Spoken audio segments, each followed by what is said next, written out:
The topic of this video is roughly that desire we have sometimes to share our painful memories from the past. I exchanged a couple of emails with a former student recently, and the student expressed the wish, without really sharing anything from her past, expressed the wish to tell me that she had a very difficult past, very painful past, very painful memories. And I want to talk about that kind of desire. I think I've also had that, the desire to confess, the desire to share and reveal past tragedies, so-called past tragedies, especially in front of people who I respect, admire, and recognize as mentors maybe, or friends or new mentors. That urge, why is it that sometimes we have the urge to express not just past tragedies, but also express the facts that we've had certain challenges in life, that we've had certain lack of privilege, and those privileges we want the other person to take them into account, to meditate on them, to be aware of them. It's a really strange desire. And here's what I think about it. I think this desire, when we give it expression, when we act on it, when both sides of the conversation, when both sides say, okay, one side says, okay, tell me, bring it. Tell me all you have. Give me all your past memories and painful tragedies in your life. Give them all. I'm receiving them. And the other person will share, enact that desire, give voice to that desire. I really think that will not solve any problem. I don't think that's, the fact that we feel like that would be a solution to some problem, that's an illusion. Because what is being discussed is not a problem to be solved, but past problems whose effects are now visible. That you want the other person to see your shortcomings, see your limitations, and have an understanding of them, have an explanation of them, have an account of them, to fit your imperfections into a story. And that story will help the other person make sense of your imperfections, make sense of your, maybe in your own mind, your lack of achievements. But all those things that you want to make sense of, shortcomings, imperfections, lack of achievements, those things will not go away, even when you help the other person make sense of them. That's one reason. The other reason that I'm suspicious of this desire is that it is based on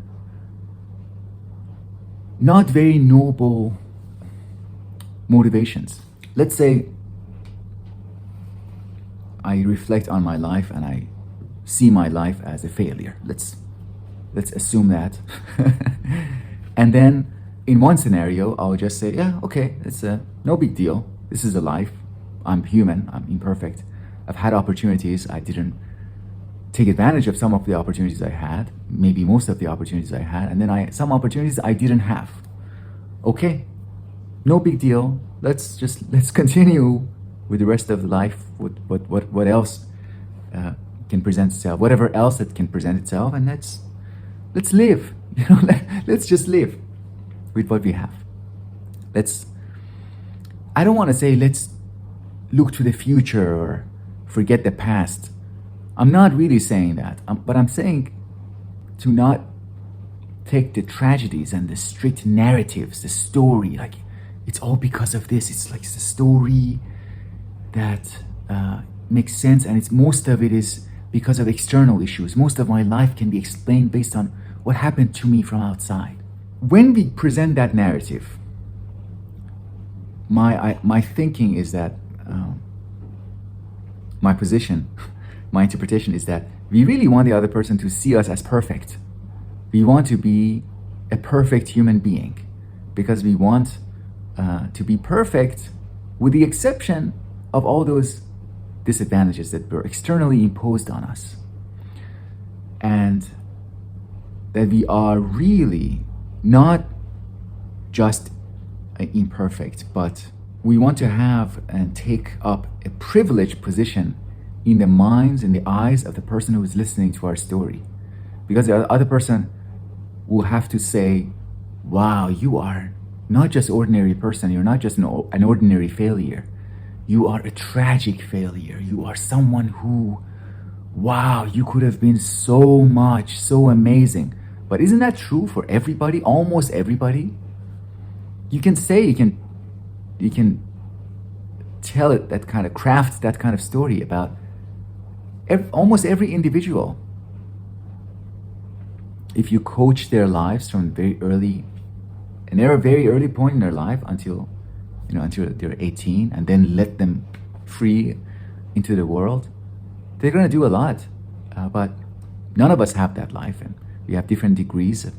We each have our share of tragedies and disadvantages and lack of privilege and missed opportunities, bad guidance in our lives, bad teachers, absence of teachers. And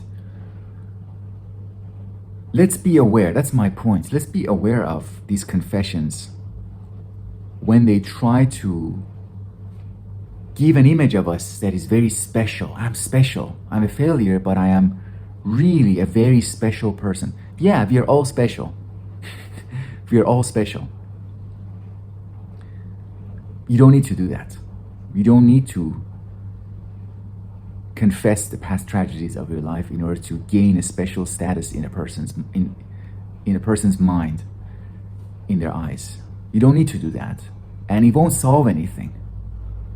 And it will most likely lead to disappointment and you being like angry and disappointed with the person, with your mentor, with your friend, who doesn't respond appropriately to your confessions by elevating you to the status of superhuman because you've endured superhuman tragedy.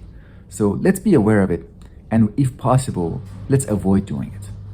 That's all. All for now, and until next time.